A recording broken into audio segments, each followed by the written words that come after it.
Hi guys, another delivery from Lazada. Medyo excited ang lola sa pag-receive niya nito kasi ang tagal ko nang inaantay ito para ma-set up ko na yung garden na gagawin ko, yung mini garden dito sa looban kasi may istorbong ilaw na to.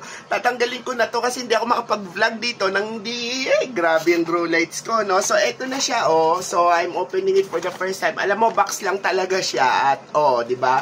Pero box lang siya, wala siyang balot, wala siyang kahit ano.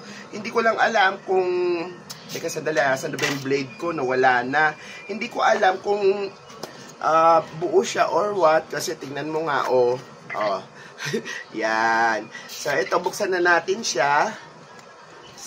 Sana naman buo naman kasi hindi naman mukhang na-deform lang ng konti yung box. Pero okay pa naman siya. Ayan siya, guys, di ba? This will be my new grow lights para dito sa system ko na to. Para na-ititilt kung pa ganon, just in case gusto ko mag-vlog.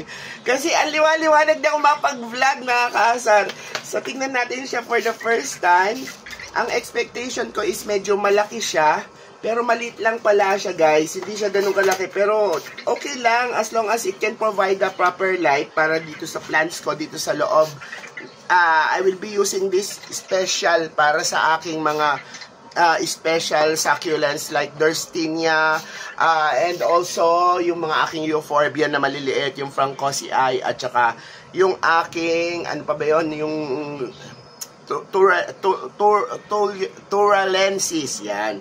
Ba yan? Ang hirap. So guys, eto siya, So this will give me parang sunlight vibe. So, this is full spectrum. Tapos, manipis lang siya. Ayan na natuwa ako sa design niya. Wala siyang arte, wala siyang kahit ano. Pero, adequate yung kanyang pinaka-sink, heat sink. So, yung heat dissipation niya is very adequate. Actually, lahat naman ng grow lights ganito lang Kaya lang inaartihan lang nila, nilagyan lang nila mga balot-balot, di ba? Pero this one, I think is adequate. And then this is USB powered. So, pwede nating matry ngayon.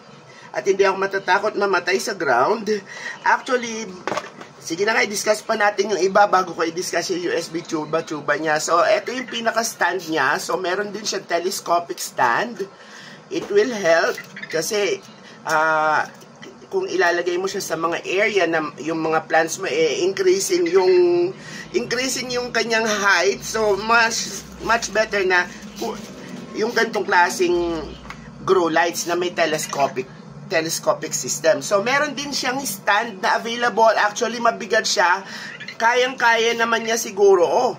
Yan, tinutusok lang siyang ganyan, guys. Pero hindi ko alam kung nagla-lock in place yun pero tinutusok lang siya. Sana nagla-lock. Ay, wala siyang lock. As in, ganyan lang siya. So, nasa sa inyo na lang kung paano nyo i-set up. Medyo unstable nga lang. Pero okay na rin yan. Lagyan nyo na lang something dito.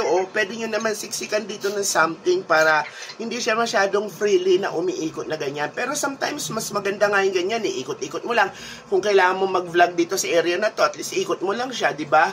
Ang hindi ko lang masyadong nagustuhan dito sa design na to is hindi to pwedeng ma-expose sa mga tao na medyo clumsy o kaya yung hindi masyadong marunong mag-ingat kasi exposed talaga to yung circuitry niya. So, ito yung pinaka-micro, ano ba siya? Type-C. Type-C na siya, guys. Ayan. So, naka-expose lang siya ng ganyan without any protection. Pero I feel that somehow, laminated naman ito ng bahagya. Pero talagang exposed lang siya since USB powered lang naman siya at hindi naman niya kailangan ng dahil hindi naman siya nakakamatay na mag-ground ka or what. So, siguro kaya ganun yung design niya. Anyway, let's try it for the first time. Actually, may timer na rin siya. So, the usual, meron siyang 6, 12 or 6, 8 at saka 12 hours timer and then dimmable din siya. Yun ang usual na sa mga gantong klaseng controller pero hindi ko alam kung parehas. But anyway, let's try it para malaman natin. I'll be powering it up using a USB na dito sa baba ko. Malakas-lakas naman to, mga nasa 40 watts din yan, so kaya niya i-handle to. Ayan siya Doing this for the first time, guys.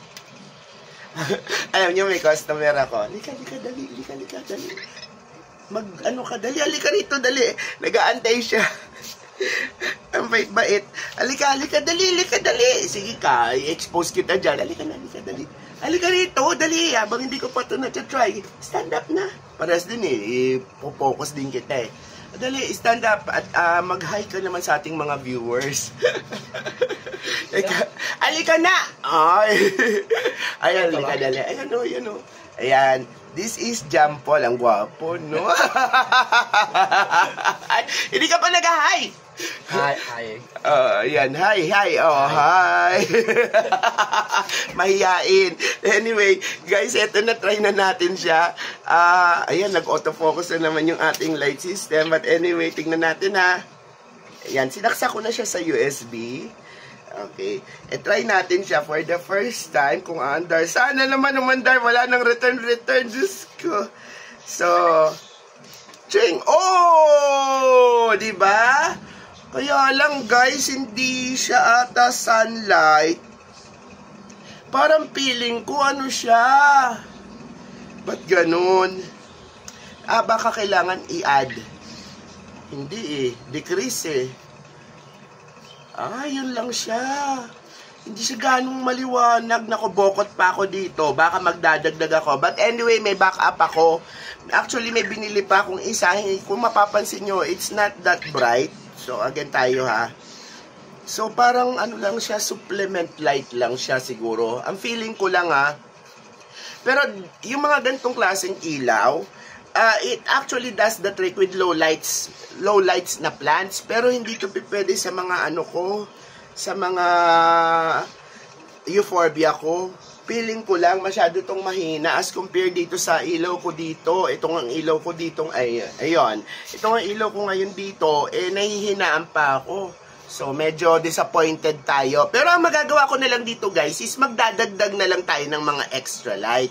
Wala namang problema sa akin. Well, at least makatipid tayo ng kuryente kasi ito na yung magpro-provide ng pinaka full spectrum na light. Tapos yun idadagdag ko kahit anong ilaw na lang from yung mga nabibili natin sa mall. Teka, patayin ko muna, hindi nakikita ang ganda ko, no? So tama nga ako, meron siyang 6, 8 at saka 12 hours na timer. Yun din ang habol ko. Yung 6, 8 at saka yung 12 hours na timer na yan kasi para at least hindi na ako yung nagpapatay sindi ng well, good form, good idea, but inadequate light. Hindi ko masyadong believe sa ilaw niya. Parang nahihinaan ako or nakukontian pa ako. Yung USB ko malaki to ha. 20 watts. So, hindi natin pwede sabihin na dahil sa USB ko or what.